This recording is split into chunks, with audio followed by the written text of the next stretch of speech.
assistant professor of community leadership at The Ohio State University. I teach courses mainly on leadership theory and development, but that includes a graduate course on critical perspectives where I introduce critical social theory.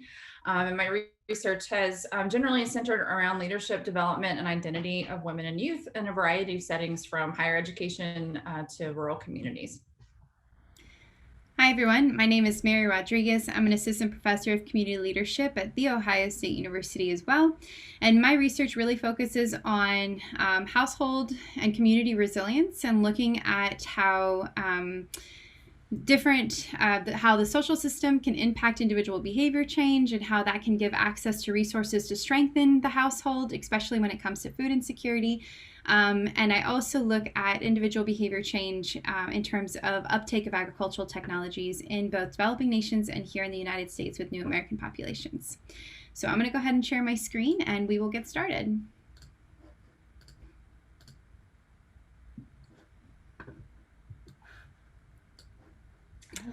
So our presentation today is entitled Gender, Developing a Critical Perspective for Research and Practice. And these are what we hope you're able to gain from the presentation today.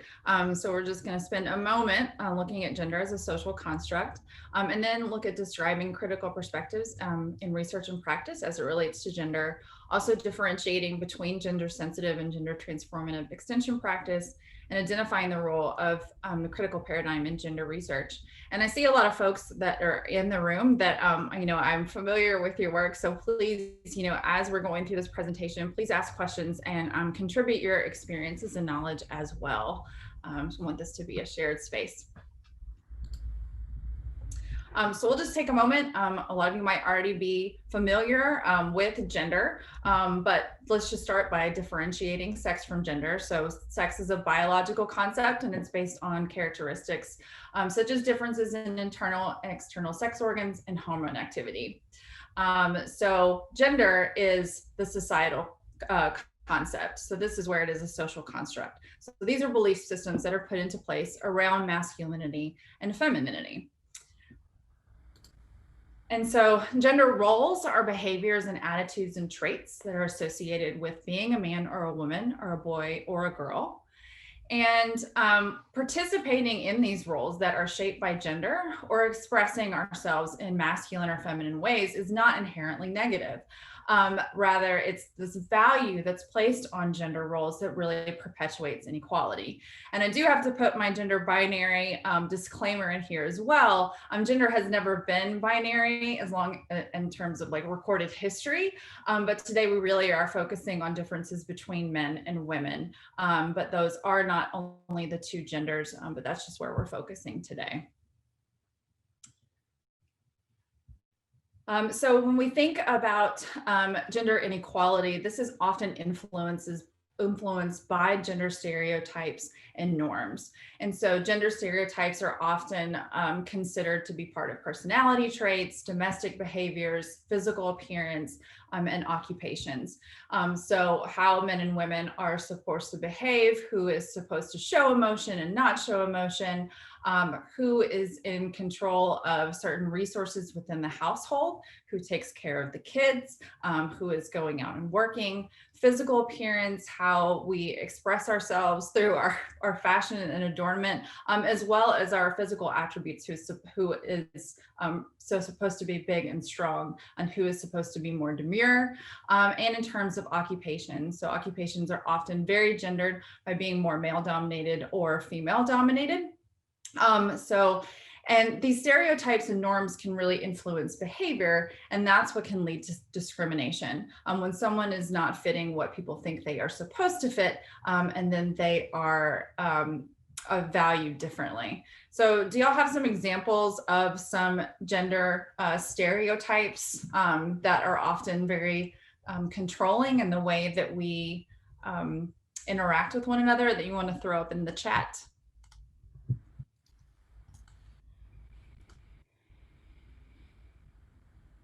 Yeah, so men should be the breadwinners. That's a good one. Other ones?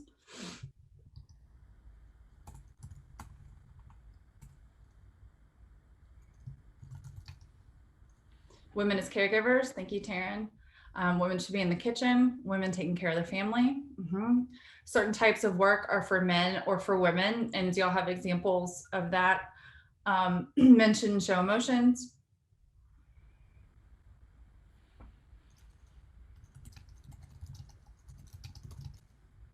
Yeah, so women can't be scientists or engineers. Those tend to be very male-dominated fields. And women should be the one taking notes. Several of us have experienced that. Men are better leaders, yes. And so there's research that still shows that men are the ones that are supposed to be political leaders and leaders that are in a variety of sectors. I mentioned men for the family. Men are more logical and rational, and women more emotional and intuitive. Yes, and that also influences leadership. And that men are inherently aggressive. Yes, and need to be more dominant and domineering. So yeah, those are perfect examples of some stereotypes that then influence norms and how we relate to one another, which can then lead to discrimination in a variety of contexts. So why then do we need this critical perspective? Inequalities are persistent, and they certainly exist between men and women all over the world. There has been some progress in closing these significant gender gaps. We can see this in examples, for example, in laws that we have seen a lot of progress. However, we can still see that this still exists in different types of areas for women. For example, laws. Sorry, I just got so excited about this subject, I sped up a little bit. But we can see that there are still laws that exist that restrict decisions, for example, around marriage, divorce, child custody, and choices about getting a job or even starting a business. So there has been progress, but we still actually have a long way to go. So let's take a look at some data. 750 million adults in 2016 remained illiterate. 2/3 of those were women. You had 2.5 billion women and girls living in countries with at least one discriminatory law still in practice or on the books. Less than 62% of women are in the labor force compared to 93% of men. And if women farmers had equal resources as men, the number of hungry people could be reduced by 150 million people. These are significant statistics, but data can only show us so much. When we look at the UNDP, or when we look at women, the UNDP put together something called Bias and Backlash to help us understand these invisible forces that they say are still continuously holding women back.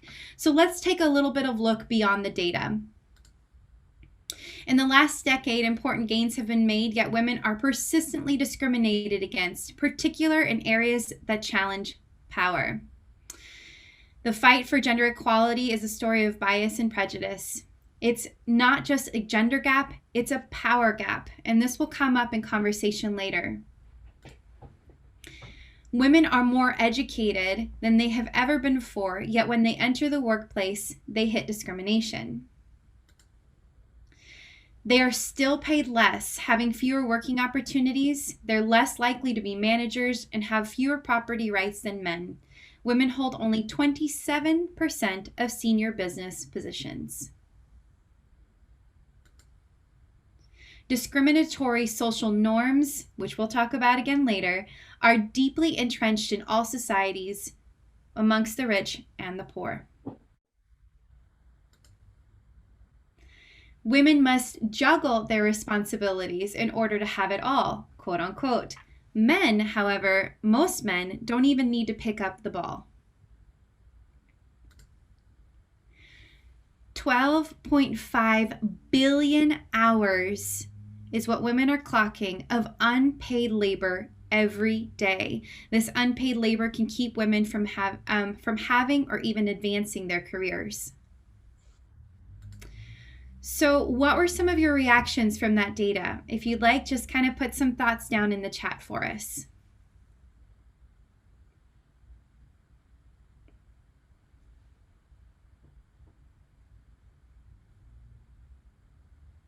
All right, so it's kind of sad. It feels a little bleak, huh?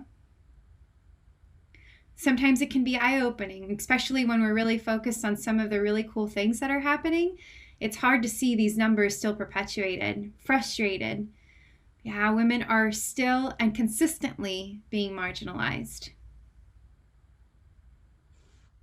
It can be very dangerous for women, absolutely, in a lot of different ways.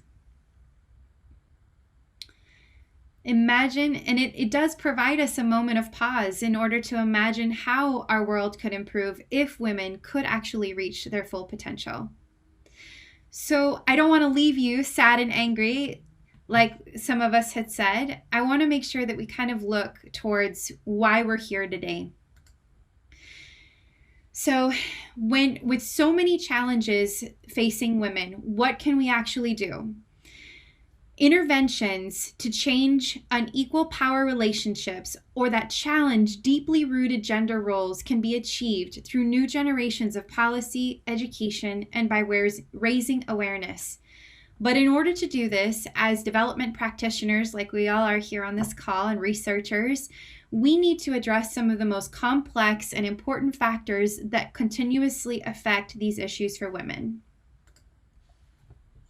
So it's interesting. I just have to say, as an aside, looking at your reactions whenever Mary and I are working on something like this, or I'm working on it, I start to get even more fired up, and I get so frustrated and sometimes feel limited almost by my role in higher education. Even though I do get to teach and continue to learn on this, I still sometimes get incredibly frustrated. So, the slides that Mary, showed us speaks to these imbalances of power and bias and discrimination that negatively impacts women around the globe. And so, if we want to address these through research and practice, there's some foundational concepts to consider that really come out of sociology for us to start kind of thinking about all of these different influences, but not only the influences that constrain, but also how is it that we can start to kind of push against and push for change. So structure is sometimes hard to understand because it's somewhat invisible, but it's this complex and interconnected social forces, relationships, and institutions that really work to influence all parts of our lives: thoughts, beliefs, experiences, choices, and actions.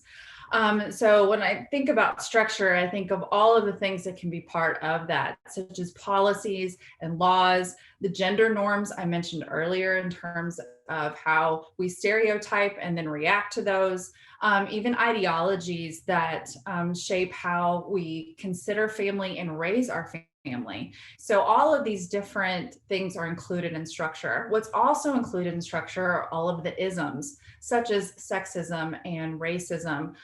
So those are all things that influence how we interact. It influences our life chances. And those that are part of marginalized groups tend to be more negatively impacted by structure. So are there any kind of policies or, we already spoke to some of those stereotypes, but can you think of any policies or practices that negatively influence women in some of the contexts that you are familiar with?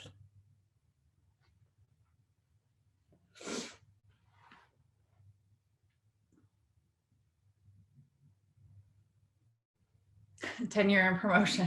Thank you, Mary.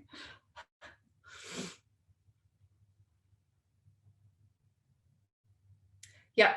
So when there's a job description that says that they only want males for that work, healthcare systems. Lisa was also typing promotion and tenure. All right. Lack of paid maternal family leave for most Americans. Yes, because that tends to disproportionately impact women.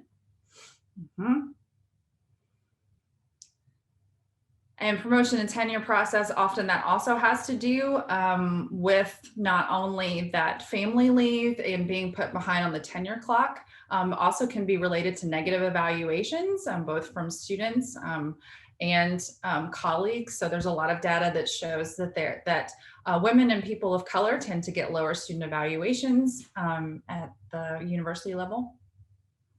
Wage gap, COVID.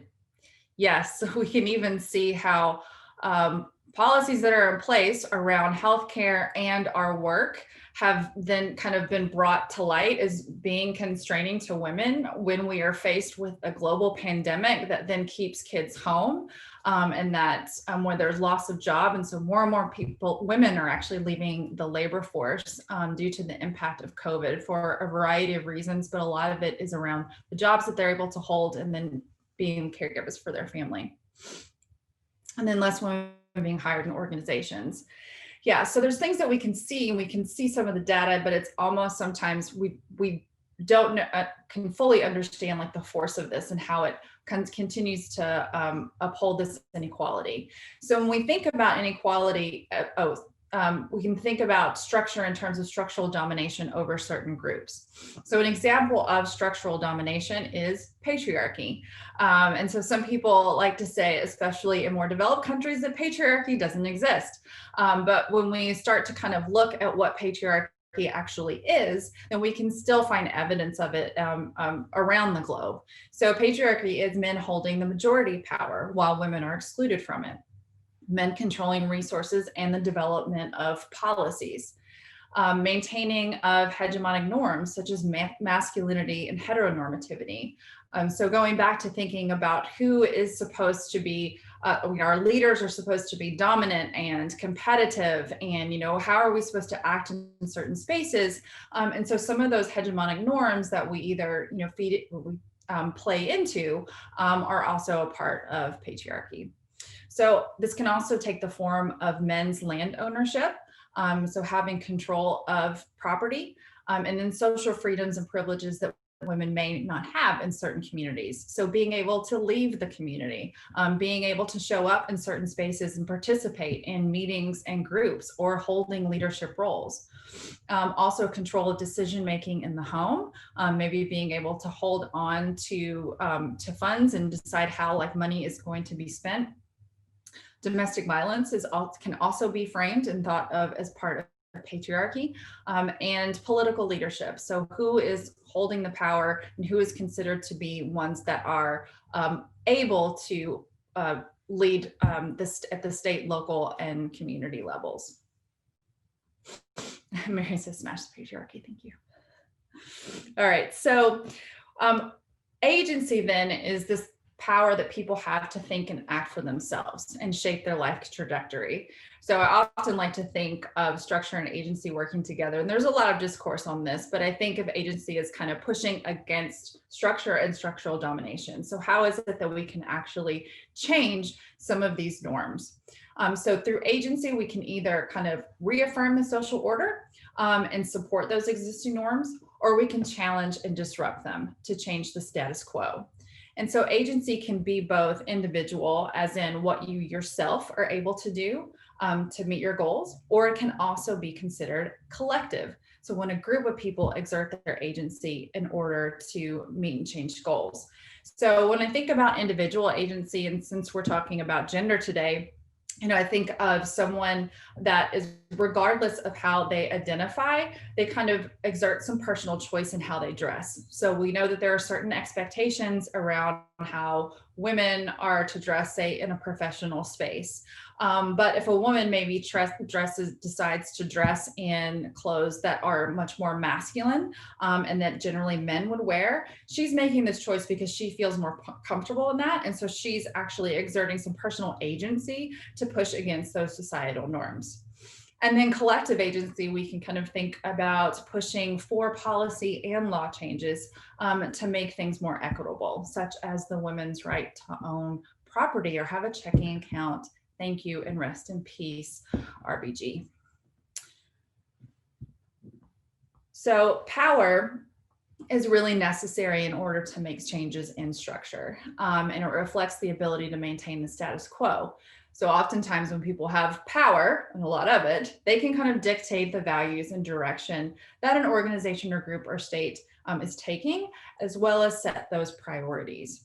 And so when we talk about women's empowerment, we think about shifting that power so that women have more freedom of choice and action to challenge those power dynamics that might be in place, the status quo, and improving their livelihoods. So we gave you guys this really quick and abbreviated lesson on structure, agency, and power for a reason. Oftentimes, when we look at approaching initiatives in agriculture, we talk about gender sensitive versus gender transformative. So let's take a look at what this actually means. Gender sensitive approaches is when we accommodate for gender differences in the pursuit of desired outcomes. Let's look at a case, for example, of men and women having different needs related to agricultural extension and technology. When we look at knowledge, so looking at research or investigation of this issue, we identify knowledge gaps in agricultural practices. We see that in particular, maybe women need a certain type of information or access to resources or technology that is different than their male counterparts. Programming in the same gender-sensitive approach can look like creating women's groups for extension activities. We're really looking at this problem from one perspective. We're looking at it just, for example, like this tree. We see the tree in its entirety, and we see all the leaves, and because of that, we've been able to gather that women and men are different in their needs. Okay, great. However, what if we looked at things to a gender transformative approach, seeking to transform gender relations to promote equity? Keyword here, equity, as a means to reaching these desired outcomes. So let's look at the same thing, men and women having different needs related to agricultural extension. And now we're going to take a look at it through knowledge, through the lens of knowledge or research. We see, if we examine this through this gender transformative approach, we see the cultural and gender norms that are affecting a woman's ability or women's ability to access agricultural extension. For example, we start to see more issues with domestic duties, educational attainment, decision-making abilities, and land rights. We're starting to see a little bit deeper of the roots of the actual issue at hand. If we do programming with a gender transformative approach, we start looking at encouraging critical awareness amongst women and men about gender norms, and we challenge the distribution of resources and access to extension programming. So this is really taking it to that next level. Gender-sensitive approaches are really all about accommodation. We see that there are differences between men and women, and so we accommodate those differences. But only accommodating the need for programming does not change the dynamics that are actually affecting the reason why women have these varying needs with men when it comes to extension, resources, and information. So we talked about, oh, I froze. Am I still here? Okay, we're good. Sorry. Zoom, here we are. We talked about structure, agency, and power. If you only engage in gender-sensitive approaches, you don't attend to those dynamics, and they tend to impact the issue at hand. You're only seeing the tree above the ground. You're not getting at those root causes, hence the picture of the roots. All right. So when we also think about approaching research itself and taking a critical perspective, this really would be engaging in feminist research.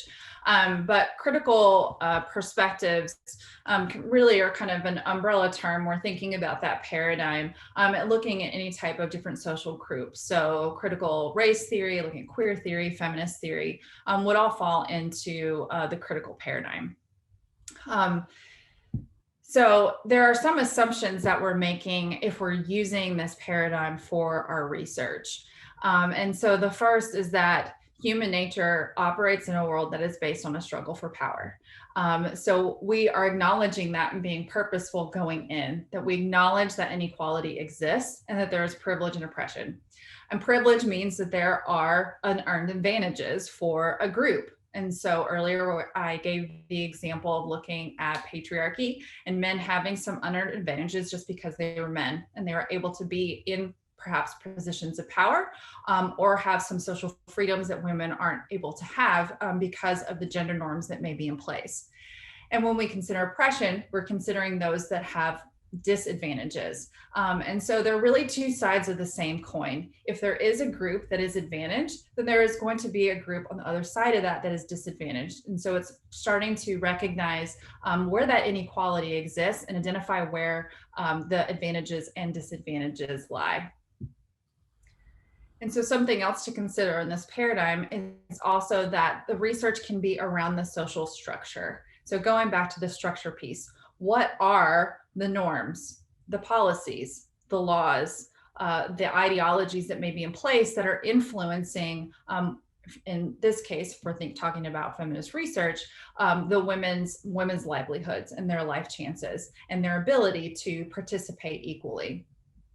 So again, looking at freedom and oppression, also power and control that is happening in whatever the context is in which we are examining. That's everywhere from different types of institutions to communities. And then another assumption within this paradigm is that knowledge can be transformative through changing these structures. So instead of considering research as being like, I'm just producing more data to inform, no, I'm trying to produce data that is going to transform. So there are different ways to go about this, but in the next bullet point, I'm thinking about our research as being participatory. Mary, could you click it? Being participatory, that empowers and supports social transformation. And so there's a few different ways to be participatory in our research, and doing participatory action research is a whole nother webinar. But this can be through working with communities themselves and having communities and those participants creating the research questions and engaging in the research and the analysis. But it can also be about making sure that knowledge is being shared with the communities in which you're researching, and then moving towards action from after that is gathered. So if you've now examined a social space and understand the dynamics more, having dialogue around that with your participants so that you can start to plan ways, which then can lead back into some of the programming that Mary was talking about, and how to actually shift some of those dynamics there. Now, critical research can be both quantitative and qualitative. It just depends on what questions you're answering. There are instruments that can measure power and social capital and decision making and those types of things so that you can quantify those. But sometimes you also need the stories that come from qualitative research, especially when we're looking at agency. Agency is a very kind of slippery concept that people still argue about. So sometimes it's difficult to measure that quantitatively. So maybe we need to pull that out from some stories. So we were kind of thinking about, what are some of different examples that we've seen around research that has used a critical perspective within agriculture. And these are just kind of some examples of things to think about. So gender mainstreaming, for example, was a way to try to bring more women to the table in terms of agricultural policy and practice. So getting more women involved. But oftentimes gender mainstreaming, especially by governments, has resulted just in numbers. So more women may be exposed to programming or may benefit from things, but it's not actually changing the social dynamics of a community. And sometimes women are not benefiting still as much as men might be. So taking kind of a critical lens at looking at what are the actual benefits for women from gender mainstreaming programs. Also looking at the feminization of agriculture. So seeing more and more women participating in the labor force, but also looking at how that gender segregation is happening. So are women still getting paid less?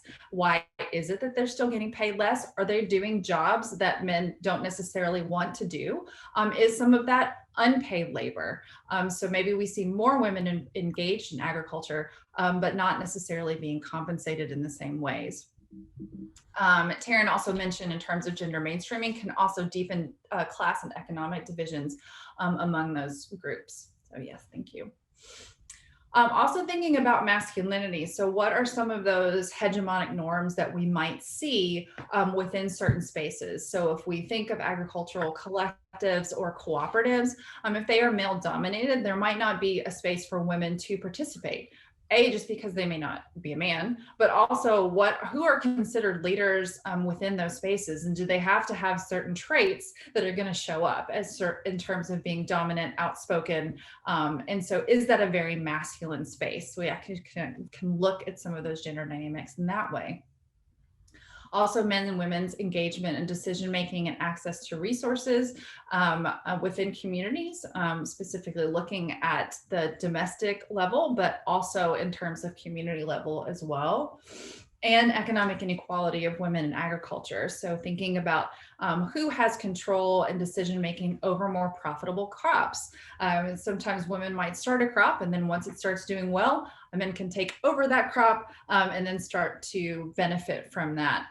Especially if it becomes a cash crop. So analyzing what are the dynamics that are there at place, and how can you work to change those so that women can continue to benefit from their agricultural work.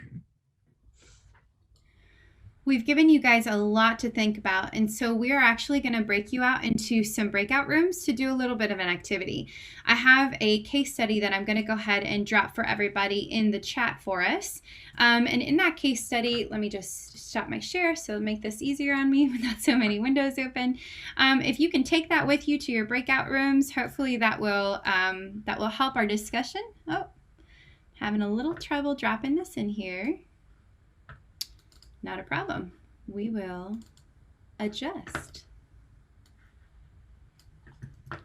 All right. So in the chat, you guys will see a really quick case study and then 3 questions. I'm going to move you guys to the breakout rooms. Should everybody, since I put it in here before you left, hopefully will have access to it.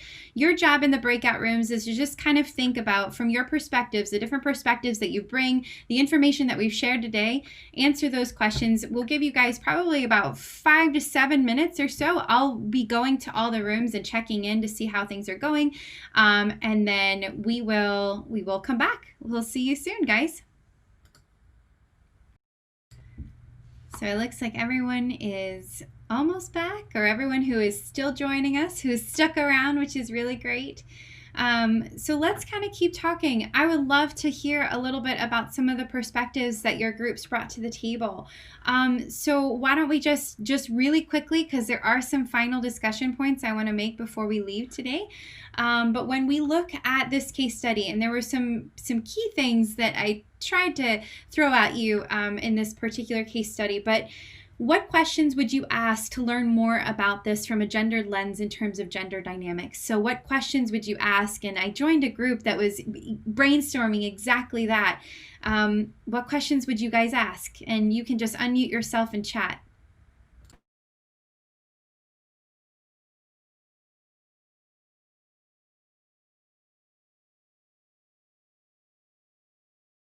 So Dr. Rodriguez, my group was really, I think they were really smart. And so Paul and, I lost her on my screen, but anyways, they were asking questions about how we ask the questions is as important and when and all that, the dynamics of it, but who is doing what, who has access to information, what's the history of extension and different networks, and in terms of what different groups might have access to. All right, awesome. Thank you. So it sounds like you're starting to really build, to ask questions to kind of figure out the context and to see what's going on. How would you develop your research questions after having asked some of those things? Did anyone get that far?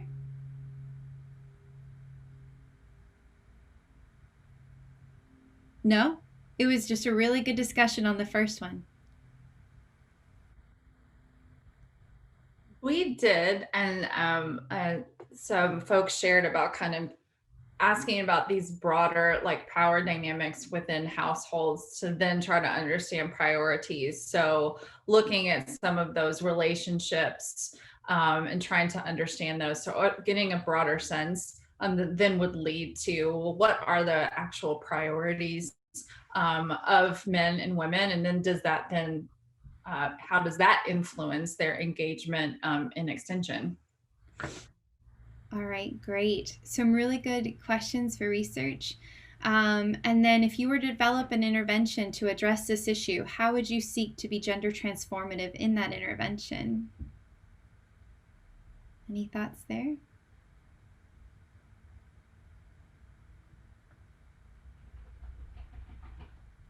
Well, in our group, we talked about how we would want to understand what were the barriers for each gender group and then use that root and tree graphic in mind to design interventions for the specific gender groups. So, what are the barriers for women and design an intervention specifically for women? What are the barriers for men and design a intervention specifically for them? So have it be tailored towards those root causes that we be able to identify through the research. Okay, awesome. And so making sure that those interventions are both gender sensitive and gender transformative. So ensuring that you're not only separating the two groups just because they have different needs, but really addressing those root causes that are creating those differing needs for the group. So that's really awesome. I'm going to pull up my last slide in these last few minutes that we have for discussion, because I think that, after a good webinar, you always kind of want to walk away with some takeaways. And these are some of the questions that I often ask myself, especially when it comes to our field in general. So why do we in agricultural extension education stray away from doing this gender transformative work? If you look at a lot of the studies that have been done in both thesis and dissertations or research studies, different interventions that we have seen, we see a lot of gender sensitivity, which is really great. That's a great starting point. But why don't we see enough gender transformative work? I'm posing that question to the group.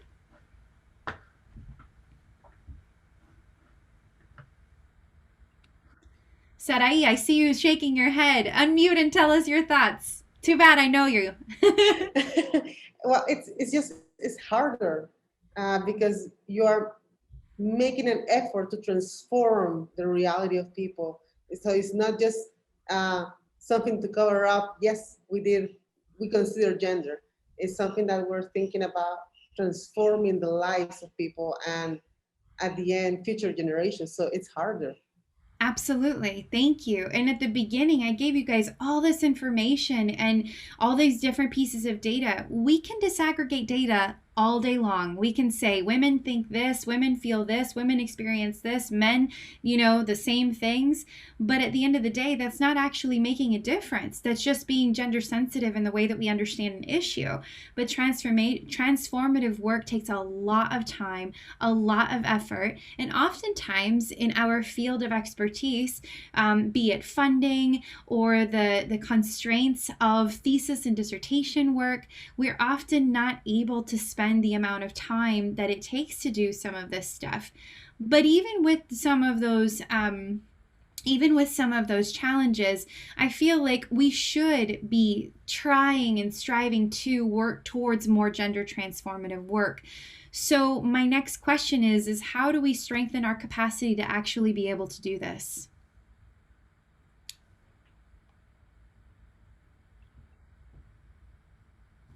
I'll take a stab at this.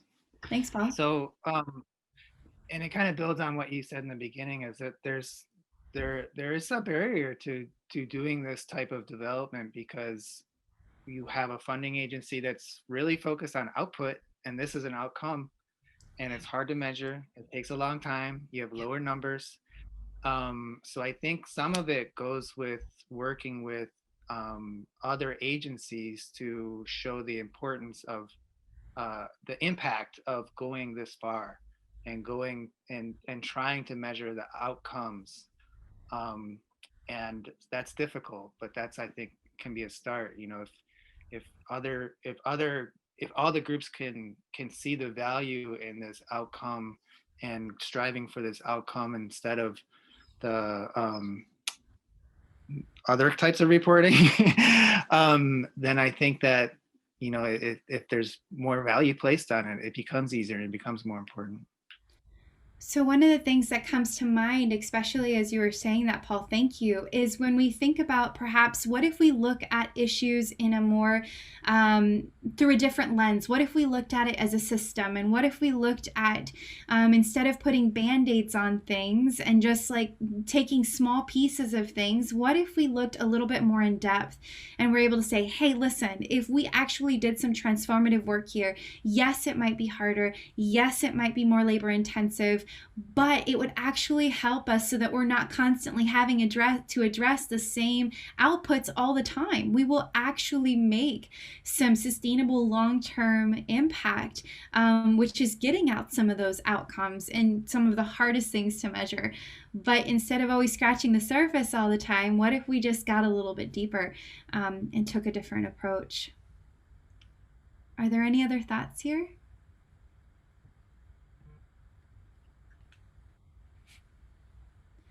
So this last question I want to pose at the very end of kind of this seminar, and we've given you a lot of information, and hopefully you're leaving this seminar with some excitement to do more of this work. That's really the hope.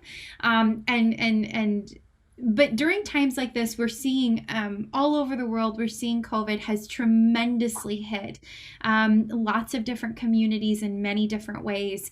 But remembering that there are certain people that are definitely getting hit even more so. People of color, low SES communities, and women definitely as part of one of those groups.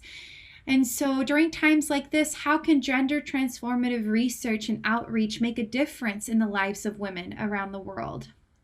I'm going to pose that last question to you guys. What do you think?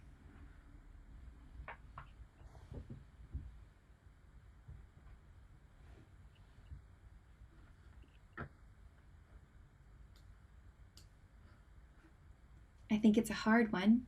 But Jera, I see you're unmuted, please. I put in the chat about the need to educate decision makers.